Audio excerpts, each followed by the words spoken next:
If you're joining us, good morning, good morning. By the way, this meeting will be recorded just for internal use only. We will not be sharing it. We will not be putting it on social media.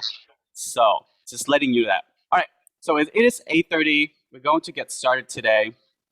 And the thing is, everyone has a lot on your plate these days. Type yes in the chat if you're experiencing maybe moderate to high level of stress these days. Type yes in the chat.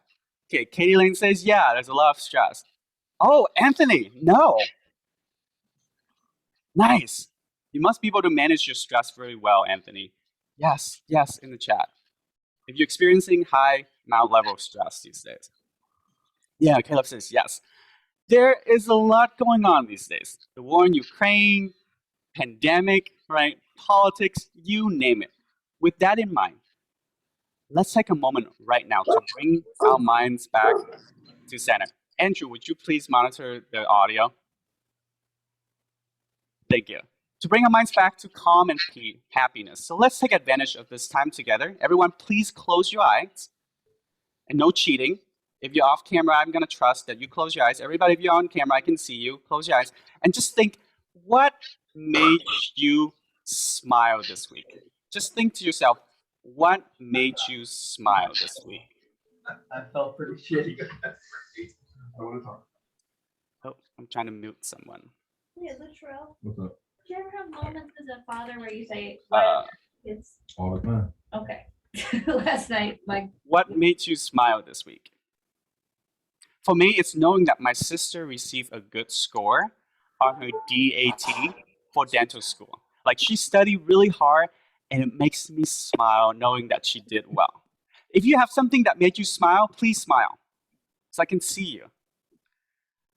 All right, awesome. Okay, Brent, it looks like you're smiling. What makes you smile today, this week, Brent? Oh, Brent, just being at work. just being at work. Look at that. Look at that. Brent, our office is in Brentwood. And your name is like literally Brentwood. That's awesome. Actually used to work on Brentwood Boulevard, so that's even more weird. That's how we're gonna remember your name is Brentwood, used to work on Brentwood. All right, who else? Smile. If you have something that makes you smile today. Megan, is that a smile? Yeah, Megan, the weather made me smile. Yes. The weather. Oh, the other day was so hot. The Saturday was so hot. I haven't gone out yet, but we'll see how nice the weather is today. I'm gonna trust you, Megan, that the weather is nice today. It's beautiful. A break from the heat is always nice. Nice. Mark Ghoston, an executive coach and psychiatrist who did a TED Talk, who recall a story of his friend John. It goes like this. John has a daughter who's a drug addict. Daughter is 23 years old. John dreads getting a phone call from her. It's like, I cannot stand her. Like, every time she calls me, she lies, she manipulates. I'm always resenting her. And John says to Mark, I'm afraid I'm going to push her over the edge with her drug use if I say something wrong. I don't know what to do, but I know I'm making things worse with her. And then John says, he knows that there's something that makes her smile every day. It could be, she got a good shower, she scored some drugs, she got some nice slice of pizza. So he decided to get ahead of the curve. And he decided to text her at 5 p.m. before she calls him. And he just texted her, it's like, hey honey, it's dad. What makes you smile today? At first, she was countering his text. She's like, oh, I need more money. That would make me smile. Or, I got some drugs there that makes me smile. He texted her consistently day after day for 6 weeks. Texted her like, hey, honey, it's dad. What makes you smile today? And after 6 weeks, she says, Dad, if you must know, knowing that you texted me today made me smile. And John got tearful. He choked up. He says, and this resonated with me, he says, this is the first conversation I had with her that I actually liked her. And I felt that she liked me back. His own daughter. And that was the first time that he felt like they connected. 2 months later, she got off the drug. And then Mark asked him, like, John, like, what do you think that is? He's like, it's the what made you smile text. It's like she knows that I like her, I don't resent her, and knowing that she's liked by me made her feel as good as the drug made her feel. So Dr. Mark Goldston is one who's told a story on the TED Talk, and he's also leading this What Made You Smile Today. It's a grassroots movement to make the world happier. So check him out on YouTube. So in the chat, what runs through your head as you heard this story? The chat is our friend today. We're going to use our fingers, and this is how we're going to interact with one another. As you listen to the story, what runs through your head? What feelings do you have after hearing the story about John and his 23-year-old drug addict daughter? What runs through your head? Yeah, Megan says sad and then happy. Yeah, we love happy ending, Megan. That's great. There's always hope. Yeah, Cody says hopeful. So please raise your hand if you have a thought. Raise your hand if you have a thought, and let us know what kind of lesson did we learn from this story? What kind of lesson did we learn from this story? Based on what I told you about John and his daughter, what kind of lesson did we take away from this story? Raise your hand. You can do physical hand or virtual hand. I can see you. Yeah, Christine says, never give up on someone. What else? The smallest actions can make the biggest impact. Yeah, absolutely. Based on this story, for me personally, the action that I would recommend you all take is to be intentional about making a connection with someone, and you might be able to save your relationship with that person. So what we just experienced is the power of storytelling and the lessons it can teach all of us.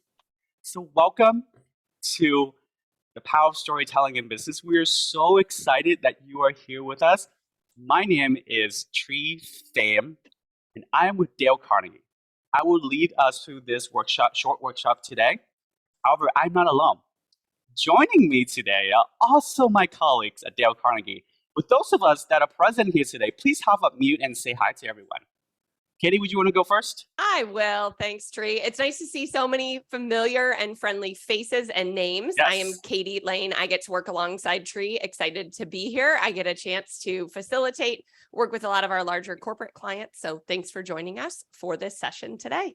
Nice. Yeah. Thanks, Katie. Yeah, Jackie, what about you? Yeah, good morning, everybody. My name is Jackie Wilson, and I have the pleasure of working with these people and hearing their stories every day. I have also the pleasure of getting in the training room very often and working with clients to help them meet their goals. So I am so excited to be here today also. Nice. Haley, would you please say hi to everyone? Heck yeah, I can. Good morning, everybody. My name is Haley Short. I work alongside everybody as well. You probably get a myriad of emails from me all the time. So really happy to see all of your smiling faces this early morning. Thank you, Tree. Yeah, thanks, Haley. Andrew, want to give it a shot?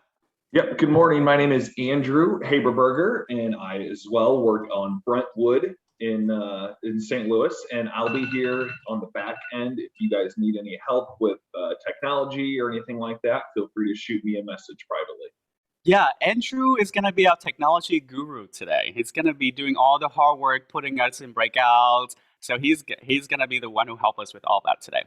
Let's see how storytelling can be a tool for us to use in the workplace. Real quick, these are our objectives today. Take a look at these 3 objectives. Just type in the chat which number resonates with you the most. Type in the chat 1, 2, or 3. It could be all 3. Which numbers resonate with you the most? All right, Barry says 2. Yeah, using the magic formula. Barry, I would assume you've heard the magic formula before, have you? I can only assume you're taking us on the hero's journey in some capacity. Ah, yeah, the hero's journey. Number 3, gain tools to become a storyteller. We're going to gain some practical tools today to see how we can tell better stories. Number 3, sounds like that one resonates with a lot of people. So, let's jump in. One area where we all would like to be good at is the ability to influence others. Type yes in the chat if you want to be more persuasive in your communication. Type yes in the chat if you want to be more persuasive in your communications. What is happening? Good morning. Good morning. You are joining unmuted. Oh, hi, Amy Bridges. It's nice to see you. I'll hear from you in the chat. When we're trying to influence and persuade others to certain actions, there's certain action that we would like them to take, right? So let's think about our own workplace, and let's think for a moment, what would be some actions that I would want some of my colleagues, my peers, my managers to take? I put 2 on the screen for us here. Let's just think to yourself, maybe speak up more in meetings. Maybe if you're working with clients, hey, buy more of these products and services from me. So think to yourself for a few seconds, what actions might I want someone in the workplace to take? Once you have an idea, we're going to fill the screen today by using the annotate tool. You might be wondering, how do I do that? Simply just go to the top of your screen, hit view options, and then you're going to be able to click annotate under those options. And then a text tool, a toolbar is going to appear for you. And then you're going to utilize the text tool. Once you're able to do that, if not, feel free to type it in the chat and Andrew can put it on the screen for us. Let's fill up this screen. What are some actions that we would like other people to take in the workplace? Let's think to yourself, what are some actions? Why are you thinking, here's an example. Katie, what's an example that you would like others to take, more actions you want other people to take in the workplace? Sure, Tree. I would say one action that I would like for many of our team members to take is to just really focus on the positive. And when they do, they'll uncover additional opportunities for how we can work together. Yeah. Thank you, Katie. All right, let's fill up this screen. Leverage our resources more. Ownership. Take more ownership. Tree, Have I a will sense say, of urgency. Go ahead. oh, can Katie. I jump in real quick too? Yeah. Andrew's really great with helping people get things from the chat to the whiteboard too. So Yep. if the chat is easier for you to put your answers in, feel free to do that. And one of us will tackle those and put them up there on the board for you.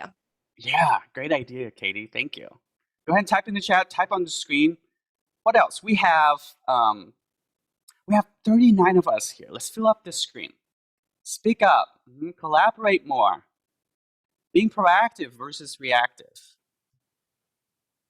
Okay, so we got those actions. Andrew, would you please put true transparency on that? Yeah, nice from Kathy. So we got those actions. Let's think to yourself, okay, let's put ourselves in somebody else's shoes. Why would they want to carry out those actions? In other words, what's the benefit for them when they do the action you want them to take? Hey, Katie, would you remind us again, what is the benefit from the action that you recommended to us? Yeah, absolutely. So I said focus on the positive. And what'll happen when you do that is you'll uncover opportunities for how we can work better together. Yeah. Thanks, Katie. Just think to yourself, once you have the action that you want someone to like have a sense of urgency, being proactive versus reactive. Why? Why do they want to do that? This will be important for us to use later on, the later part of the workshop. For now, think of that in a little bit. Andrew is going to just drop us in a breakout group with another person real quick. We're going to share what is the action we would love someone to do more of at work, and then why. So in a little bit, we're going to go into a breakout group. All you need to do is just hit join once Andrew puts you in a breakout group, and then we'll pull you back when the time is up. Who has a question before we do that? Just going to go into your breakout group. You're going to share, hey, what's an action I want someone to take, and what's the benefit? Just like Katie did for us. All right, Andrew, I don't see any questions. You're going to be in a breakout group with a partner. 60 seconds. We'll pull you back when the time is up. Andrew, let's go. All right, here we go. Thank you, sir. We'll see you all back in just a little bit.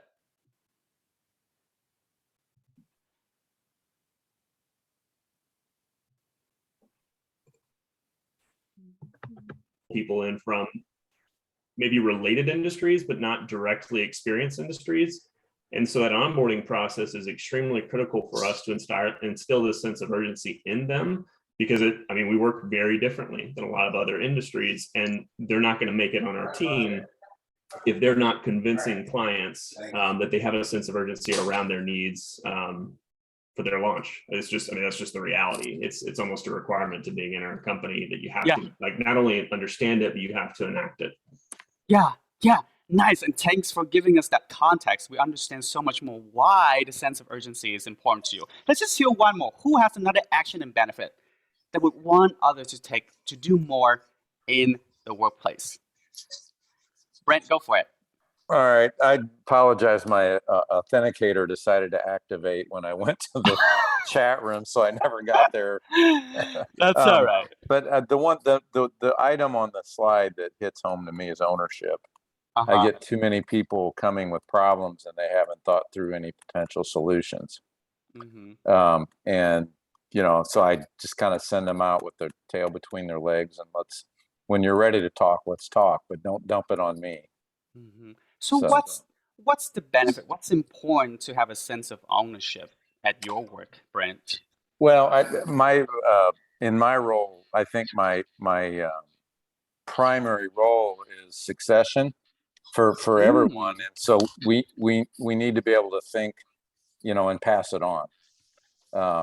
It's not what I think; it's what it should be a community solution, and the only way you sustain a company is to make people learn that skill. Yeah, because what happened if Brent is not there, right? Everybody needs to be able to think for themselves. My favorite expression is, what if a bus runs over me tomorrow? Or what if a bus runs over your boss? You need to know. Yeah, what if the bus runs over your boss? You need to be able to carry on your own. Nice. I save a screenshot of that. So we'll revisit it. So sometimes when we tell people to do these things, have a sense of urgency, have a sense of ownership, yet they still don't do it, even when we tell them the benefit. Weird, right? Like, raise your hand if you've ever been in that situations where you tell someone, have a sense of urgency, contribute more in meetings. Yeah, Anthony's raised his hands. And they still don't do it, even when we tell them the benefits. Dale Carnegie tells us that people are not creatures of logic. People are creatures of emotion. Here's another example. My friend Julian loves to tan outside, no sunscreen. I'm like, like sunscreens can help prevent skin cancer, right? He's like, yeah, of course I do, but I still don't want to do it. He knows the benefit. He knows the reason why. He knows what he needs to do. Still, he doesn't want to do it.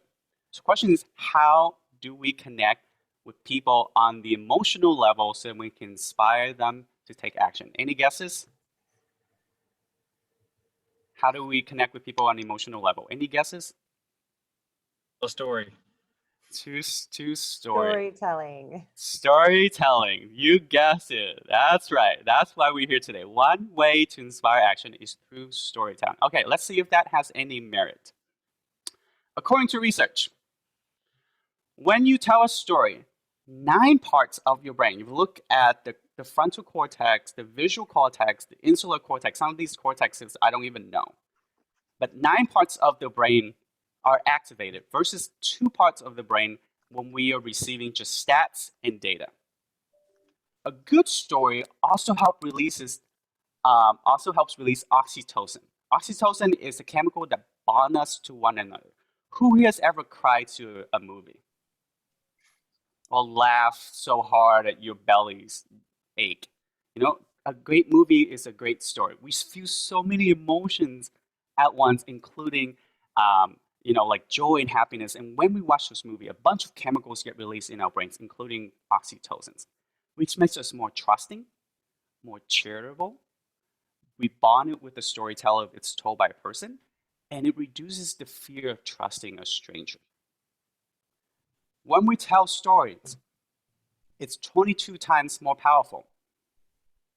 People remember stories up to 22 times more often than facts and figures. Think about the story I told earlier. What was the name of the guy with his daughter? Type in the chat, the answer. What was his name? What was the problem? What was the story? What was the character? Who was that guy? Type in the chat, let us know. What was his name that has a daughter? Who is a drug addict? Type in the chat. Chat is our friend this morning. Katie, I think the chat is broken.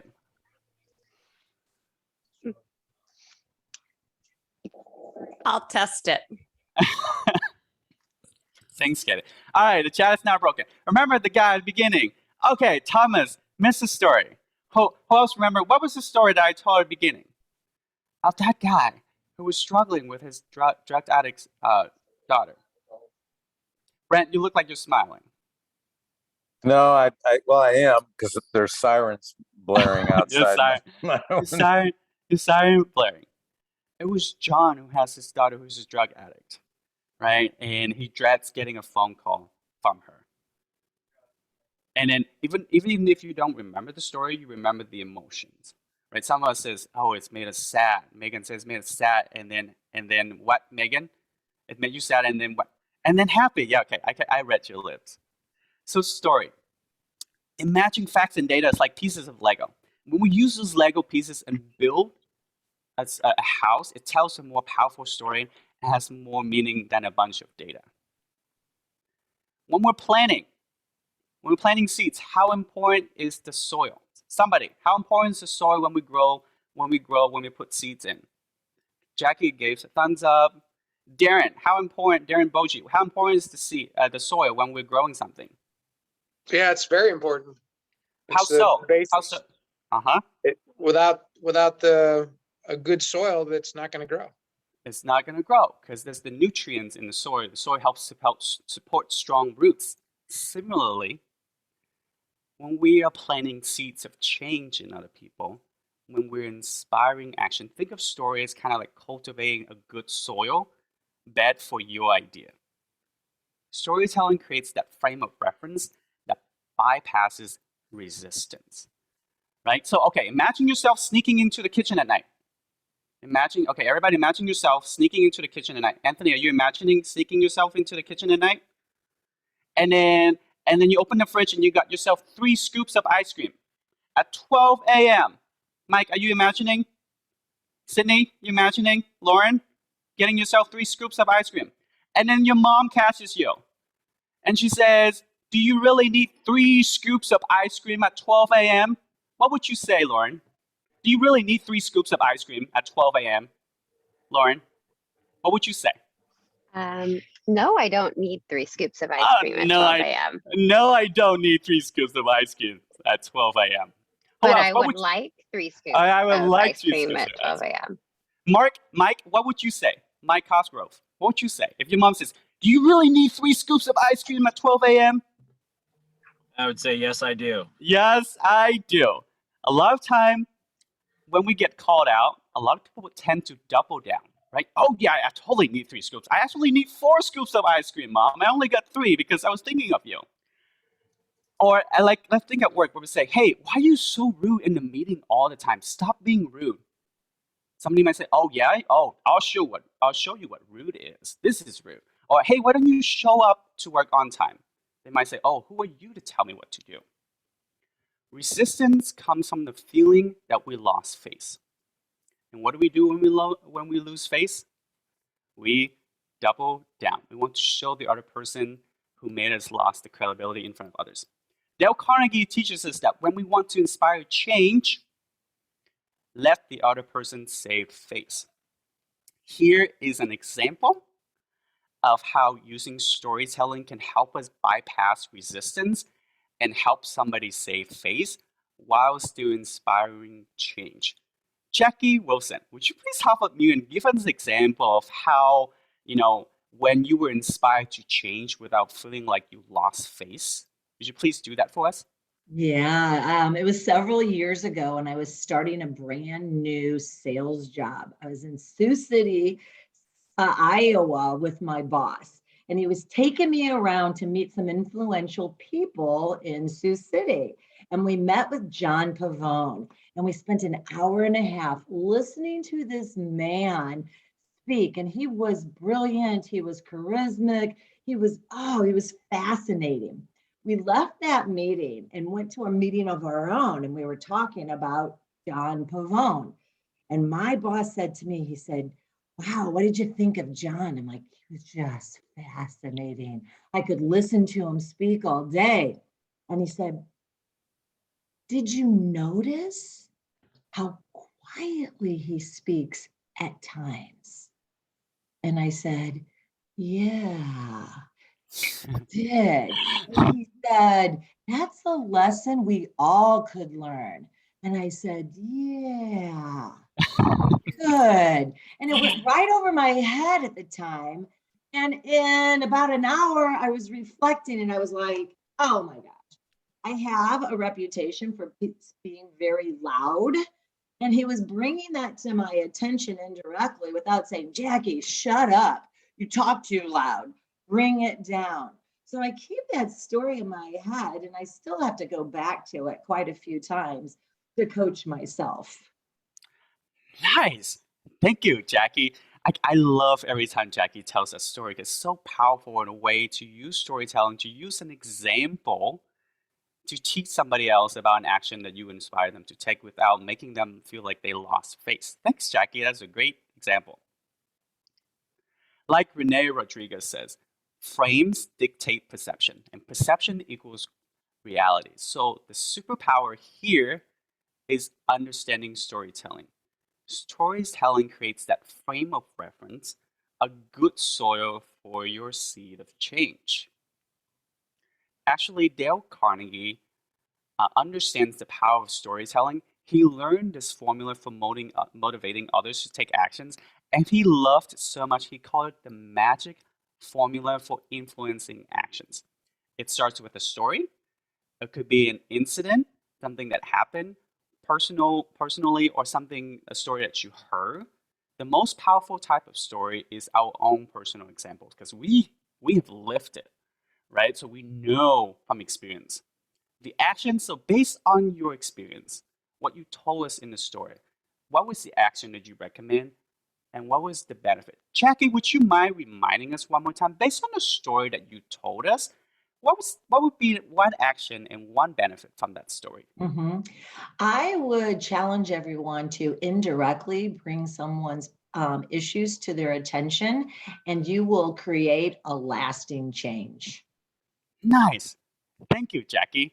So the 90% just means we spend the bulk of our time on the story, just like Jackie spent the majority of her time on that story. And then at the end, that's when she says, yeah, when you want to bring, when you don't want to make someone lose face, bring attention to their mistake indirectly.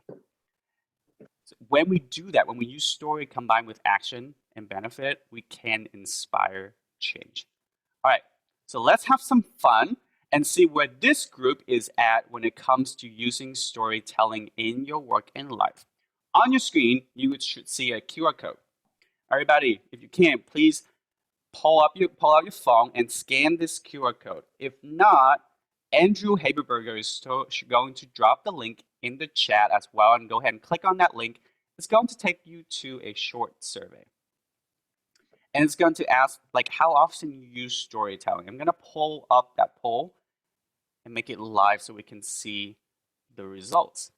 And don't worry, it's not going to say who voted for what. It's going to be anonymous. Okay, I think responses are coming. And can everybody see the survey on the screen? No, you're black in the scan. Okay. Let's see. That's why I asked. Thank you. Thank you. And I went ahead and dropped the link into the chat too. Thanks, Andrew. Okay, now can you see it?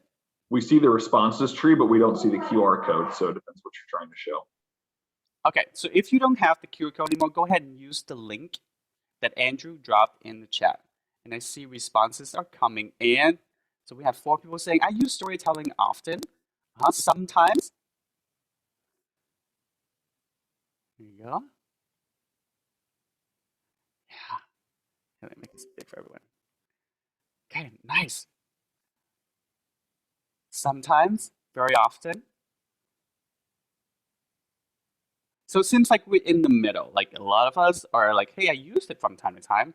Also use it often. There's 2 of us here who I'm very curious. Who is, I use it all the time. That's awesome. Very often. Okay, let's take another like 10 seconds, 20 seconds for us to fill out the survey. We can send out the results to everyone afterward as well. Let's take 10 more seconds to fill out the surveys if you haven't got a chance to. Okay, sometimes, very often, not at all. We don't have anyone in that category yet, which is a good thing. We understand the power of storytelling, and we know that we should incorporate it in our lives. Sometimes we're gonna gain some tools in a little bit to be able to tell even more impactful story. All right, so I'm gonna stop sharing the survey results here. So we just discussed some of the benefits of storytelling, and we heard some examples of storytellings from Jackie. So you might ask, okay, so how do we tell a good story? There are 3 components to a successful storytelling: content, structure, and delivery. Content is the actual story, the message. Structure is how you open the story, the flow of the story, how you choose to close your story, your presentation. Delivery is like when you're telling the story, how do you connect with the audience? Your body language, your gesture, is it big? Is it quiet? Right? So we won't have time to cover all 3 components today. We'll focus on the content piece today, the message. So, everybody, think about your favorite movie. Type in the chat. What is your favorite movie of all time? I'm going to be vulnerable and admit here that The Devil Wears Prada is one of my favorite movies of all time. What is your favorite movie of all time? Go ahead and type in the chat for it. Braveheart.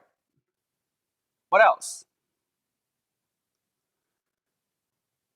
So I Marry an Axe Murderer. I've not heard that movie before. E.T., Amy Bridges, Clueless. Ace Ventura Pet Detective. That sounds like a kid's show, Katie Lane. Dumb and Dumber, yeah. Top Gun, the new one. Okay. Blazing Saddles. Nice. What else?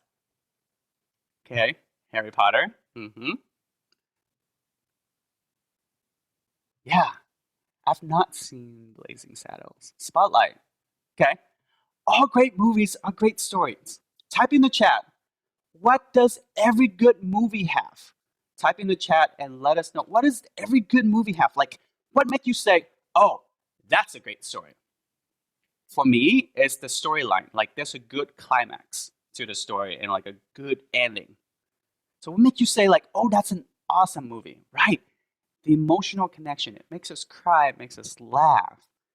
Character development. Somebody mentioning earlier, like the hero's journey, right? I think Barry talks about the hero's journey. Like there's some character development.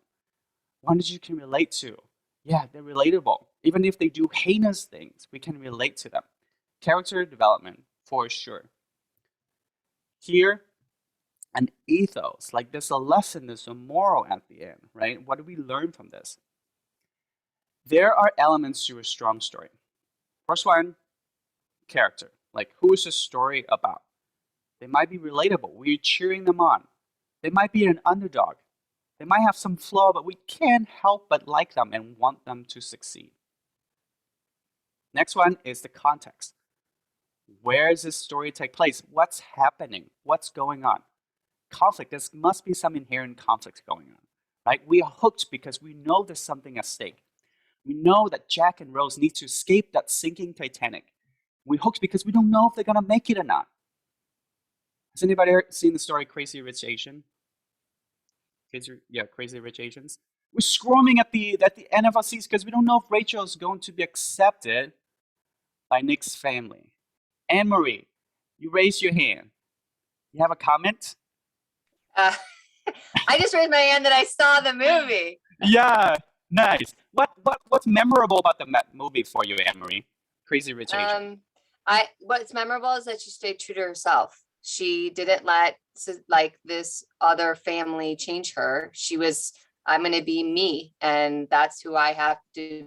I need to be accepted, and she kind of stood up to that, and I really valued that. Mm-hmm. And okay, honest opinion, what do you think of the wedding scene? totally not realistic because that's not going to happen. You mean But the I'll water tell you, every flowing woman- is not realistic? Every woman here would die for it for sure. But I mean, not real. I mean, it was totally not realistic. But it was. I mean, it was just really neat. I love the elements of it. You know, the ethnic elements. It was just really neat in that way.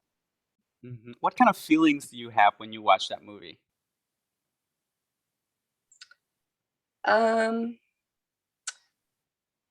I think that, you know, it just gives you, I think for me, it just kind of like gave me like confidence, like, you know, you can be yourself and it's okay if you're not accepted, and that's all right. You still are you. And it's really important to be true to yourself above everything else. So that's what I got. Yeah, true to yourself. There's the resolutions. Like, how was the conflict overcome? Like, did Rachel get accepted by Nick's family, or did she stand on her own and finally, you know, found her true self and, you know, navigate herself through that world? And then what Anne-Marie was talking about was the message. What was what was the purpose of this story? What did I learn from this story? Going back to John's stories at the beginning, like, what makes you smile? The character was John and his drug addict daughter, right? And who remember what was the context that I told at the beginning? Like, what was the situation with John and his daughter? Who remember? Raise your hands if you remember what happened in that story. Yes, Darren. What was the conflict, Darren? He was struggling with the fact that he didn't like his daughter, and every time that he spoke with her, it was her manipulating him, and it was the addiction piece. Mm-hmm. Yeah, the addiction piece, and then he was intentional about texting her. What was the outcome of the story? What was the resolution of the story, Darren? The fact that he just focused on the positive and stayed away from the addiction part of it and stayed away from the manipulation part on her part, that she was eventually able to I guess go to rehab and beat her addiction. Mm-hmm. So, Darren, for you personally, when you heard that story, what is the morale of that story for you? Like, what is something that you took away from that story? I guess in his position, to not feed into that kind of negativity, or to feed into the anger that he had toward his daughter, or probably some of the self-judgment he had towards himself for being angry at his daughter, and just focus on being a positive force for her, and then giving her the opportunity to either get clean or not get clean. It's not up to him, it's up to her. So when he did that, Darren, what was the benefit? What would be the benefit when he does that? It gave her the ability to feel love no matter what, and it gave him the ability to let go and just let whatever's going to happen. Yeah, nice. Thanks, Darren. So that was the message from the end of the story. So that's some way we can tell the story. It's like, think about the conflicts, think about the context. What was the stake? What was the message? Great storytelling is also vivid, and it sticks out in our head. It's full of colors and imagery. Harvard Business Review describes image-based words as, it conveys sensory information to paint a vivid picture that your listener can easily imagine, like they are there with you, right? Also, by using those vivid images, you're transporting the listeners to the future by telling them part of a compelling story that captures the events that has yet to occur. It's kind of like setting up that point of reference, kind of like that bed of soil for your seed of change can grow. Here is an example of what image-based words can do to your brain and how it captures our attention. Katie, would you do that for us and give us a quick example? Tree, I would love to. Thank you. So I could very easily, if somebody asked me what I had for breakfast this morning, tell you I had scrambled eggs. And that would probably bring one thing to mind, right? But if I said to you, you know what, this morning I pulled out a cast iron skillet and I got some butter really hot in there.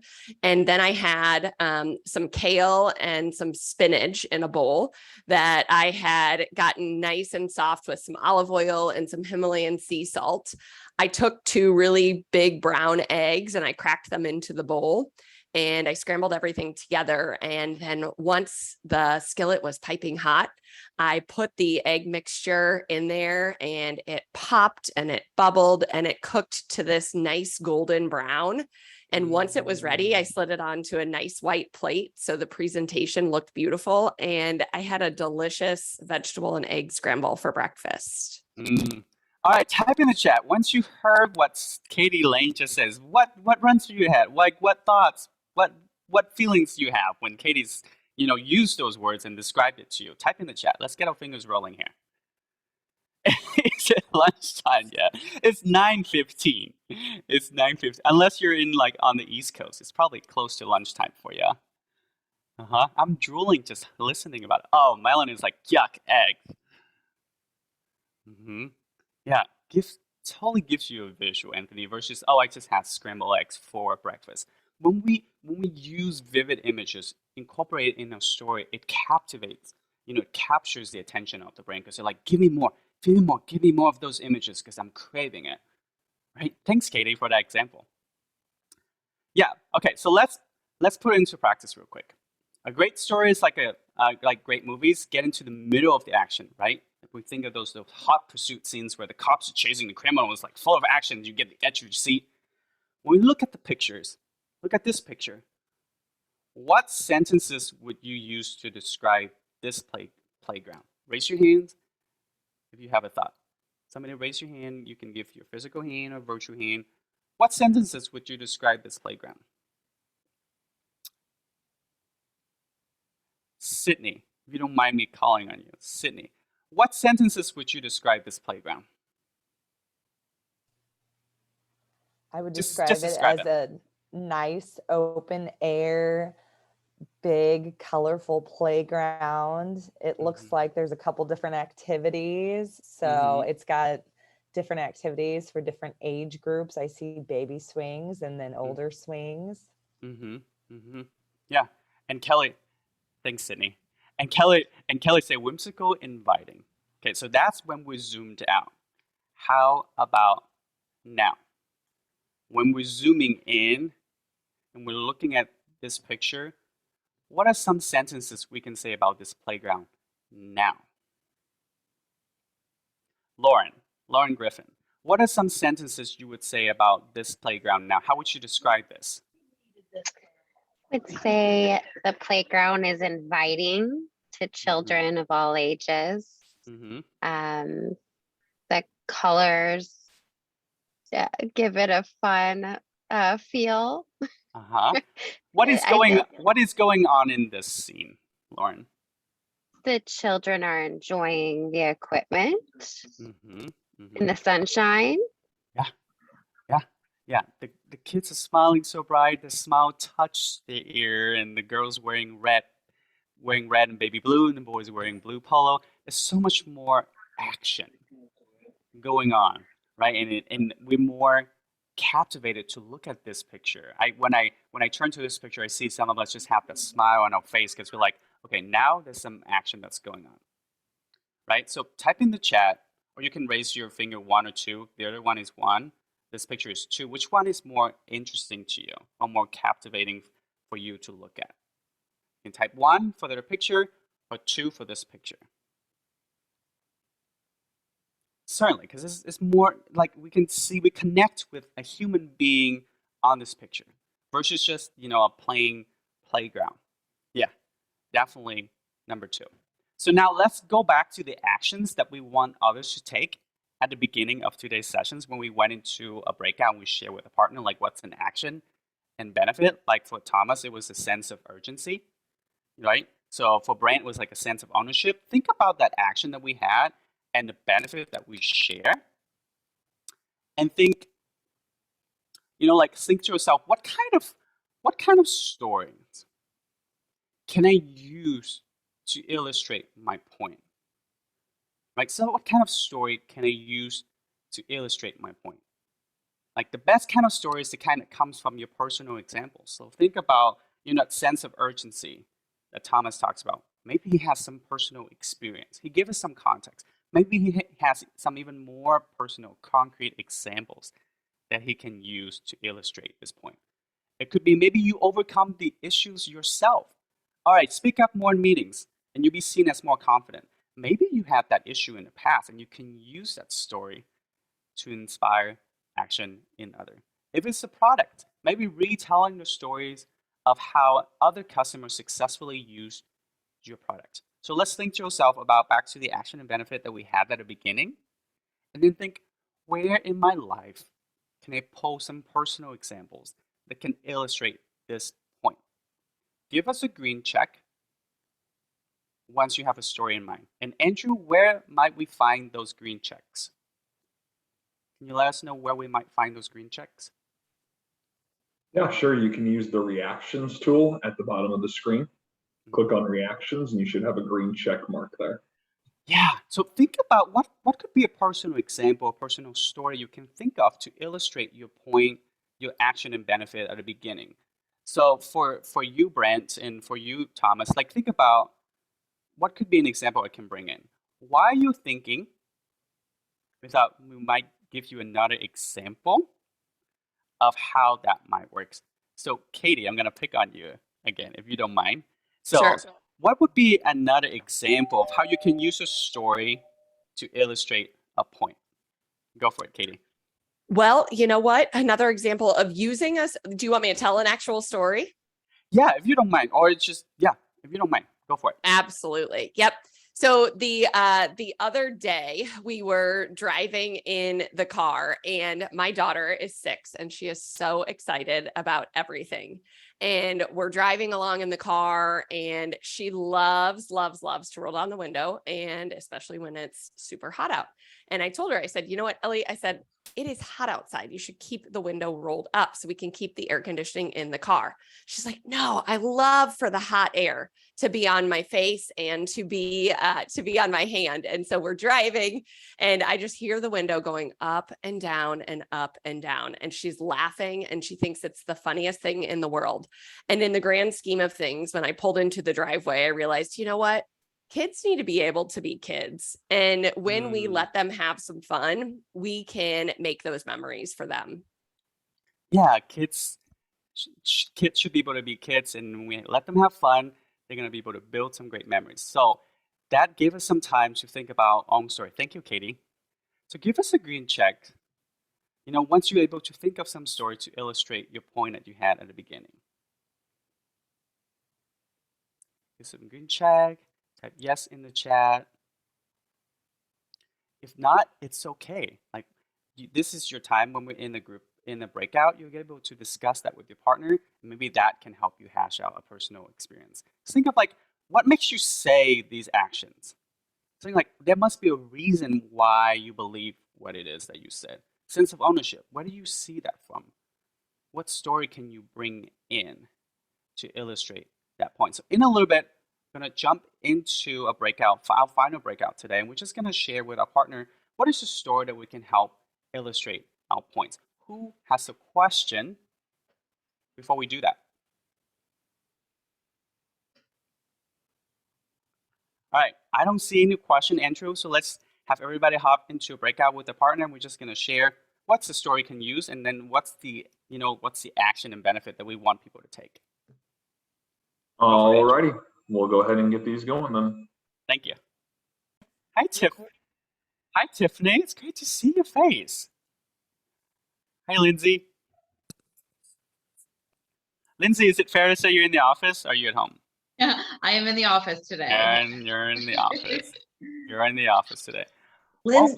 Tiffany, your pink looks so pretty on camera. Well, thank you. That's so sweet. Get in a black rut. Welcome back. All right, give us a green check if you were able to use a story to illustrate your point with your partner in the breakout group. Give us a green check. Give us your hand raise if you were able to use a story to illustrate your point. Looks like Caleb did and Lauren did. So Caleb, we haven't heard from you today. How open-minded are you of, hopping off mute and share with us what was the story that you share and what was, the action you want us to take? Are you willing to do that for us, Caleb? the action I needed in the interest of time was actually communicating with my teenage daughters that they needed to pick up my 3-year-old son. However, there was confusion between an issue of a vehicle and a car seat. I had the necessary detail of picking up my son and using my vehicle. However, I mentioned that they would have a car seat. My vehicle already has one. This created confusion. It caused a 20-minute delay. The point of the story, explaining everything, was to effectively and clearly communicate the necessary and essential details for execution to occur in the most effective way possible. And the benefit of that would be, Caleb, the benefit of that would be? Everybody knows what they're supposed to do, when they're supposed to do it, and we can all relax and just do what we need to do. Didn't work out that way. I failed, but in the end, the outcome was still successful. You learn from failure, right? You learn from 100%, always. So Caleb, yeah, thank you for telling us that story. Your teenage, kids need to pick up your 3-year-old. Based on that experience and the action and benefit you told us, where else in your life might you be able to use that learning and apply that? Every single day. My job revolves around me communicating and clearly delivering an executable with all the necessary details so those I communicate to are able to do what they need to do without having questions as much as possible. Yeah. Delegation is what that really translates to. Yeah. Nice, Caleb. Next time when you need to inspire people to do that, I would challenge you to start with that story, that personal story, and then end with the action and benefit and see how that works out for you. All right. Thanks, Caleb. We are out of time, so let's wrap up. So type in the chat. Go ahead and type in the chat. These ideas today are what? If you can fill in the blank, use your finger, type in the chat. By the way, the word interesting is not allowed. Interesting is so broad, it doesn't mean anything. So interesting is not allowed. So type in the chat. Motivating. Nice, Kelly. What else? How would you describe the ideas you got today? How did you guess, G? Anthony, come up with another word besides interesting. Compelling, actionable. I love that, Kelly. Yeah, start with a story, end with an action and benefit. Nice, Mike. And then just think, after today, what are you going to do differently? Like, what is something that you're going to do differently because you attended today's training? You're going to use more storytelling, and you're going to, focus on how to be more impactful in your communication with others. And then you already know, think of when you do that, what would be the benefit for you and others when you do that? Share the concepts with your direct reports. Nice. All right. We're going to end today's session with this quote. Steve Jobs says, the most powerful person in the world is the storyteller. And we encourage you all to become more powerful, more influential in your life by using storytelling. So thank you everyone for joining us today. And if you have to hop off to go to another meeting, feel free to do so. We are gonna stay on this call unless if you have questions for us. For those of us who filled out the survey and who put, yes, I would love to get more resources, we're gonna reach out to you and get in touch with you to be able to provide you more resources and tools you can use. Yep, you're welcome, Janet. So we will reach out to you.